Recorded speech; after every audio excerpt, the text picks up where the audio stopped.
Hello everyone. Institute of mathematical analysis में आप सभी का स्वागत है।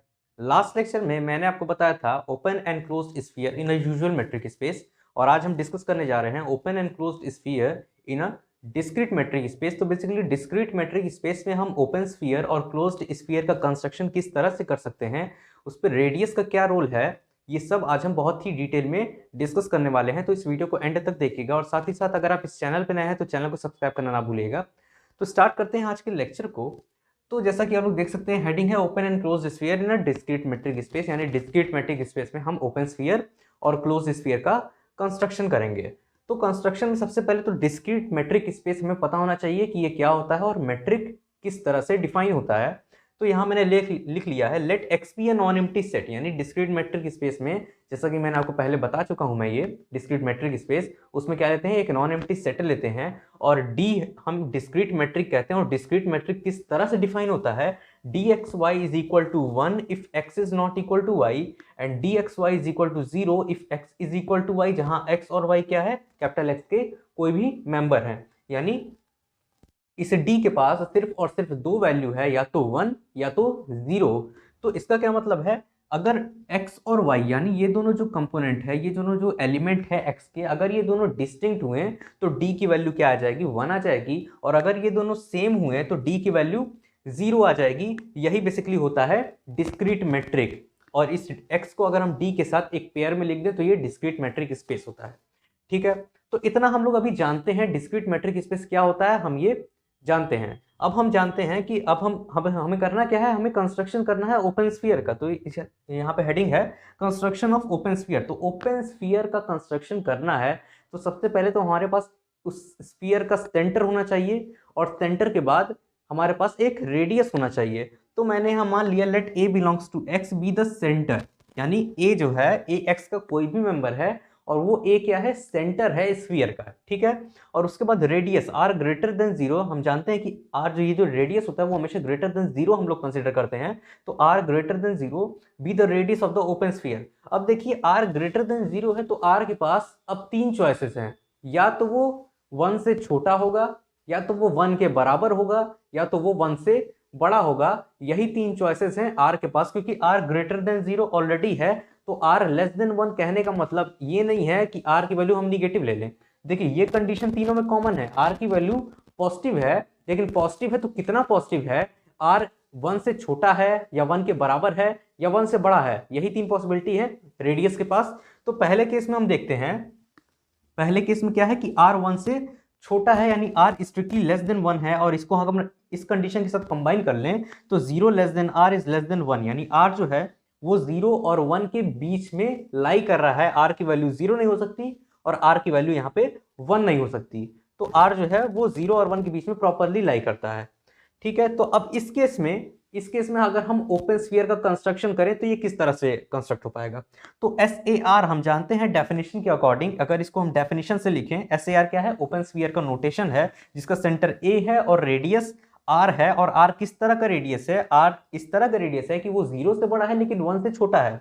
तो इसका अगर हम कंस्ट्रक्शन करें तो किस तरह से कर सकते हैं, इसका definition x belongs to x, ये उन सारे पॉइंट्स x का कलेक्शन है जिसका डिस्टेंस अगर हम a से कैलकुलेट करें तो वो रेडियस से स्ट्रिक्टली छोटा आ जाए। तो यही होता है ओपन स्फीयर का डेफिनेशन, और इसी को मैंने मैथमेटिकली यहाँ पे लिखा हुआ है, x belongs to x such that dxa is less than r। ठीक है, अब देखिए, अब हमारे पास होगा क्या, x बिलोंग्स टू x तो मैंने एज इट इज लिखा हुआ है, जैसा कि मैंने आपको यूजुअल मेट्रिक स्पेस के केस में बताया था, चेंजिंग बस इस पार्ट में होता है। ठीक है, तो dxa, अब इसको समझिएगा, dxa जो है वो r से छोटा है, और r किससे छोटा है, r 1 से छोटा है, तो dxa भी 1 से छोटा हो जाएगा। अब जब dxa जब 1 से छोटा हो रहा है तो d के पास कितने चॉइसेस हैं, d के पास दो ही चॉइसेस हैं, या तो 1 या तो 0। तो अगर हम इसे देखें तो इस कंडीशन से, जैसे अगर हम इसे यहां लिखें डी एक्स वाई, या फिर यहां पे हम a लिख देते हैं D X A is less than R है, D X A is less than R, यही कंडीशन वहां पे लिखा हुआ है। और r क्या है, r लेस देन 1 है, यानी ये लेस देन 1 है। तो इसका क्या मतलब, इसका मतलब ये है कि जो डी एक्स ए हो जाएगा वो भी 1 से छोटा हो जाएगा, यही केस होगा। अब D के पास, ये जो D है इसके पास सिर्फ और सिर्फ दो चॉइसेस हो सकती हैं, या तो 1 या तो 0। तो अगर dxa की वैल्यू 1 हो जाएगी तो क्या हो जाएगा, 1 इज लेस देन 1 आ जाएगा, या फिर 0 इज लेस देन 1 आ जाएगा। तो अगर हम इन दोनों कंडीशन को देख रहे हैं तो पहला कंडीशन तो यहां से एलिमिनेट हो जा रहा है, क्योंकि 1 1 के बराबर हो सकता है लेकिन 1 1 से छोटा नहीं हो सकता है। तो 1 इज लेस देन 1 ये मैथमेटिकली इनकरेक्ट है, इसलिए d की वैल्यू हम 1 नहीं ले सकते, और ये कंडीशन सही है। तो d की वैल्यू यहाँ पे सिर्फ और सिर्फ 0 हो सकती है। तो dxa is less than r का क्या मतलब है, इस dxa के पास सिर्फ और सिर्फ एक चॉइस है, और वो है कि वो 0 हो जाए, तभी ये फॉलो हो पाएगा।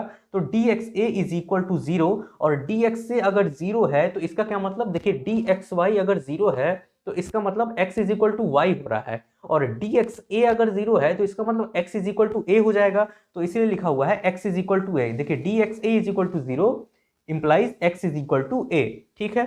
अब देखिए x belongs to x such that x is equal to a, इसका क्या मतलब है कि ये उन सारे पॉइंट x का कलेक्शन है जो a के बराबर है, और a क्या है, कोई एक यूनिक पॉइंट है, सेंटर हमेशा यूनिक ही होगा, सेंटर वेरी नहीं करेगा। तो यहाँ पे x की वैल्यू क्या है रही, सिंगलटन a। तो ओवरऑल अगर हम देखें ओपन स्फीयर जिसका सेंटर a है और रेडियस r है, और रेडियस r किस तरह से है, वो 0 से तो बड़ा है लेकिन 1 से छोटा है, तो ये जो ओपन स्फीयर है वो सिंगलटन ए के बराबर आ जा रहा है, यानी S A R is equal to singleton A for 0 is less than R is less than 1। ठीक है, ये हमारा पहला केस था, यानी इस केस में ओपन स्फीयर क्या आया, सिंगलटन ए आया, यानी सिर्फ और सिर्फ सेंटर ही ओपन स्फीयर में लाई कर रहा है। और मैंने आपको बताया हुआ है कि ओपन स्फीयर में और कुछ हो ना हो, सेंटर तो जरूर होता है, तो ये सेंटर ही सिर्फ आ रहा है, तो ये इसका ओपन स्फीयर हो गया इस केस में। ठीक है, जब आर 0 से बड़ा था और 1 से छोटा था। अब दूसरे केस में देखते हैं, जब r 1 के बराबर हो रहा है तब क्या हो रहा है। ठीक है, तो केस सेकंड है r इज इक्वल टू 1। तो यही सेम चीज SAR की डेफिनेशन मैंने यहां से उठा के मैंने यहां पे रखा है। अब देखना ये है कि DXA के पास कौन कौन सी चॉइसेस हैं। देखिए r इज इक्वल टू 1 है, ठीक है, DXA is less than r है, और r इज इक्वल टू 1 है, तो इसका क्या मतलब DXA इज लेस देन 1। सीधे सीधे मैंने r की वैल्यू 1 से रिप्लेस कर दिया है, तो DXA is less than r था, तो DXA इज लेस देन 1 क्योंकि r इज इक्वल टू 1 है। ठीक है, अब देखिए फिर से वही केस, यहाँ पे देखिए DXA इज लेस देन 1 है, और यहाँ भी DXA इज लेस देन 1 है। अब देखिए D के पास दो चॉइसेस है, या तो 1 या तो 0, तो 1 यहाँ पे रखेंगे तो ये कंडीशन मैथमेटिकली इनकरेक्ट हो जाएगा, तो यहाँ पे D की वैल्यू 1 नहीं हो सकती लेकिन 0 हो सकती है। तो इस वजह से इस केस के अंडर में भी DXA की वैल्यू हमेशा 0 ही होना पड़ेगा, उसको DXA की वैल्यू 1 नहीं हो पाएगा, क्योंकि अगर 1 हो गया तो ये कंडीशन वायलेट कर जाएगा। ठीक है, तो DXA इज इक्वल टू 0, ये जो कंडीशन है ये इस कंडीशन को इंप्लाई कर रहा है, और ये जो कंडीशन है ये इंप्लाई कर रहा है कि x is equal to a हो रहा है, जैसे मैंने फर्स्ट केस में बताया कि DXA अगर 0 है तो x is equal to a होगा। तो यहाँ पे x is equal to a होगा, और ये दोबारा से क्या आ गया, सिंगलटन a आ गया, यानी SAR क्या हो रहा है, singleton a for r is equal to 1। इसका मतलब ये है कि r चाहे 1 से छोटा हो या 1 के बराबर हो, इसका जो ओपन स्फीयर आ रहा है जिसका सेंटर a है और रेडियस r है, उसका ओपन स्फीयर का वैल्यू क्या आ रहा है, सिंगलटन a आ रहा है, यानी सिर्फ और सिर्फ सेंटर ही लाई कर रहा है। अब थर्ड केस देखते हैं। देखिए अभी तक मैंने डिस्कशन किया कि r की वैल्यू अगर 1 से छोटी हो तब क्या होगा, 1 के इक्वल हो तब क्या होगा। अब डिस्कस करते हैं, अगर 1 से बड़ी हो जाए r की वैल्यू, यानी रेडियस अगर 1 से बड़ा हो जाए तब क्या होता है। तो रेडियस इसमें क्या लिया गया है, r ग्रेटर देन 1, ये थर्ड केस है हमारा। ठीक है, अब देखिए SAR की डेफिनेशन मैंने फिर से वही लिखा हुआ है, अब चेंजिंग हमेशा इस केस में होगा। अब देखिए r की वैल्यू जो है, r की वैल्यू 1 से बड़ी है, तो r की वैल्यू 1 से बड़ी हम कुछ भी वैल्यू मान लेते हैं, r की वैल्यू 2 है, ठीक है, r की वैल्यू 1 से बड़ी होनी चाहिए, तो 1 से बड़ी कोई भी आप रियल नंबर आप सपोज कर सकते हैं, आप 1.1 कर सकते हैं, 1.2 कर सकते हैं, 2 कर सकते हैं, 100 कर सकते हैं, 1000 कर सकते हैं, कुछ भी कर सकते हैं। तो DXA is less than r है, और r क्या है, 1 से बड़ा है। देखिए यहाँ पे अगर हम इसे देखें, DXA is less than r है, DXA is less than r है, r की वैल्यू क्या है, 1 से बड़ी है, तो 1 से बड़ी हम कोई और वैल्यू मान लेते हैं 2। ठीक है, तो DXA क्या है, 2 से छोटा है। अब देखिए 2 से छोटा है तो D की वैल्यू 0 हो सकती है क्या, D की वैल्यू, D के पास दो ही वैल्यू है, या तो 1 या तो 0। तो हम देखते हैं D की वैल्यू अगर 1 हो रहा है तो ये कंडीशन सही हो रहा है कि नहीं, और 0 हो रहा है तो ये कंडीशन सही हो रहा है कि नहीं। तो अगर D की वैल्यू 1 हो रही है तो भी ये कंडीशन सेटिस्फाइड है, D की वैल्यू 0 हो रही है तो भी ये कंडीशन सेटिस्फाइड है। तो इस केस के अंडर में D अपने दोनों वैल्यूज को रख सकता है। तो इसीलिए इस केस में यहाँ पे लिखा गया है dxa इज इक्वल टू 0 और dxa इज इक्वल टू 1। यहाँ पे दोनों केस लिया गया है क्योंकि दोनों केस यहाँ पे सेटिस्फाइड है, क्योंकि r क्या है 1 से बड़ा है, और 1 से बड़ा जैसे ही r हो जाएगा तो dxa की मैक्सिमम वैल्यू कितनी आ पाएगी, 1 आ पाएगी, और 1 हमेशा 1 से बड़े क्वांटिटी से हमेशा छोटा होता है। तो इस केस में d की वैल्यू 0 भी हो सकती है और d की वैल्यू 1 भी हो सकती है। अब बात आती है इसकी वैल्यू क्या होगी। अब देखिए ये उन पॉइंट x का कलेक्शन है जिसका डिस्टेंस अगर हम a से कैलकुलेट करें तो या तो वो 0 आ जाए या तो वो 1 आ जाए, इसका मतलब यही है।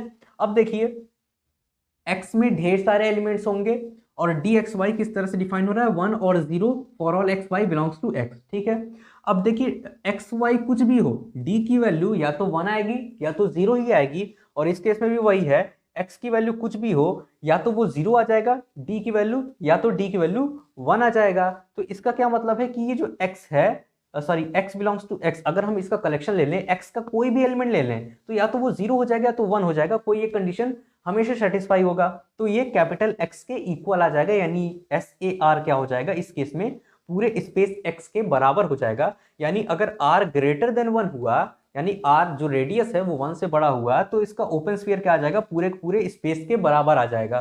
तो ये हमारा थर्ड केस था। और अगर हम तीनों केस को कंबाइन कर देते हैं तो क्या आता है, देखिए फर्स्ट केस में क्या आ रहा था, सिंगलटन ए आ रहा था, सेकंड केस में क्या आ रहा था, सिंगलटन ए आ रहा था। इसका मतलब SAR is equal to singleton A, यानी सिर्फ और सिर्फ सेंटर आएगा कब, जब r की वैल्यू 0 से स्ट्रिक्टली बड़ी हो लेकिन 1 से लेस देन इक्वल टू 1 हो जाए, ठीक है। ये इस केस में सिंगलटन ए आएगा। और x कब आएगा, जब r की वैल्यू 1 से बड़ी हो जाए। तो ये है value finally discrete metric space में ओपन स्फीयर का। तो अब हम डिस्कशन करते हैं क्लोज्ड स्फीयर का। तो क्लोज्ड स्फीयर भी एकदम पैरेलल है ओपन स्फीयर के। तो अगर हम क्लोज्ड स्फीयर की बात करें, क्लोज्ड स्फीयर, तो इसमें भी कुछ नहीं करते हैं, a बिलोंग्स टू x हम मान लेते हैं, इसका सेंटर है, r ग्रेटर देन 0 क्या है, रेडियस है of closed sphere, radius of closed sphere. तो अब देखिए फर्स्ट केस में देखते हैं, 0 is less than r is less than 1। इस केस में रेडियस के पास तीन ही चॉइस हो गया, तो 1 से छोटा हो जाए, तो 1 के बराबर हो जाए, तो 1 से बड़ा हो जाए, तीन ही केस होगा। तो फर्स्ट केस में हम कंसिडर करते हैं, देखिए SAR, इसमें जो है बिग ब्रैकेट से हम डिनोट करेंगे इसे, ठीक है। अभी इसमें क्या चेंजेस होगा, इसमें लेस देन इक्वल टू आ जाएगा, क्योंकि यही बेसिक डिफरेंस होता है ओपन स्फीयर और क्लोज स्फीयर में। ओपन स्फीयर में हम बाउंड्री कंसीडर नहीं करते हैं और क्लोज स्फीयर में हम बाउंड्री कंसीडर करते हैं। तो यहाँ पे less than equal to r हो जाएगा। तो देखिए r की वैल्यू 1 से छोटी है। अब देखिए यहाँ पे less than equal to r भले ही हो रहा है, लेकिन r यहाँ 1 से छोटा है, r लेस देन 1 है, तो ओवरऑल dxa भी लेस देन 1 हो जाएगा। और इस केस में d की वैल्यू या तो 1 या तो 0, तो 1 लेंगे तो ये कंडीशन सही नहीं होगा, मैथमेटिकली इनकरेक्ट होगा, और अगर 0 लेते हैं तो सही हो सकता है। तो यहाँ पे d की वैल्यू सिर्फ और सिर्फ एक ही चॉइस है d के पास, या तो वो 0 हो जाए, ठीक है, dxa इज इक्वल टू 0। तो इसीलिए ये सिर्फ 0 हो सकता है, क्योंकि 1 हो जाएगा तो ये मैथमेटिकली इनकरेक्ट हो जाएगा। तो ये dxa इज इक्वल टू 0 हो पाएगा, और dxa अगर 0 है तो x is equal to a हो जाएगा, और x is equal to a है तो ये सिंगलटन a हो जाएगा, ठीक है। तो इस केस में भी SAR क्या आ रहा है, सिंगलटन a के इक्वल आ रहा है, अगर r की वैल्यू 0 से बड़ी हो और 1 से स्ट्रिक्टली छोटी हो।